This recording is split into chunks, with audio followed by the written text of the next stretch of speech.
strongly committed, not only Hungary but also Germany, to the enlargement of the European Union. In spite of the fact that we have some problems, we are focusing also on the future. And the future. Minister Popоски, Foreign Minister of Macedonia,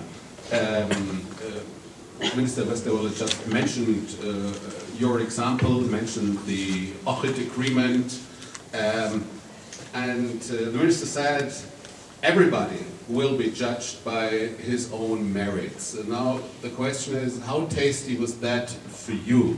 Because Macedonia did everything in the right thing, you could say. For the third time in a row, the European Commission has suggested to open the accession talks, but it does not happen.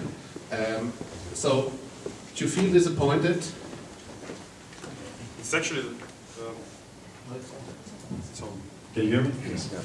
It is actually the fourth time that the Commission has recommended, and this recommendation was the strongest compared to any others before.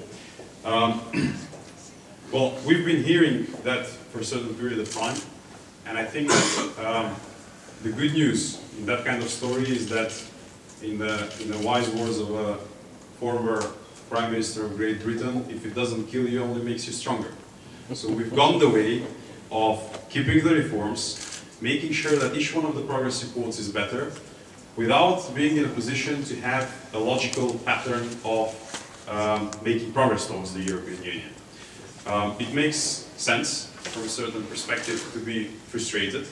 Since 2005, Macedonia has been a candidate country. Since 2009, the Commission keeps recommending to start accession negotiations, and we have fulfilled all criteria for NATO membership since 2008. I think that without the prospects of European integration and without the vision of becoming a valuable contributor in NATO and EU context, we wouldn't have been able to undertake all the reforms that we have done. We wouldn't have never been able to conduct some of the things that make Macedonia a better place to live. And this is not something that we are making out of our personal perception. In 2006, according to the World Bank Doing Business report, Macedonia was ranked 106th country in the world. Today is 23rd. I don't think that any of these reforms would have happened if we didn't have a vision of joining the European Union and becoming a NATO member state. However, we have faced an obstacle, which is, I think, going outside of the rules of the European Union. And I think that, in a sense, this has allowed us to put an even higher emphasis on what really matters. And these are things like the vision, these are things like better functioning of institutions, and in some manner the process has become more important than the objective itself. Most of our citizens don't have any illusions that today, by joining the European Union, you simply fix all your problems and then someone else takes care about it. I think that they're quite aware of the fact that, well, becoming a member state is just a continuation of this process.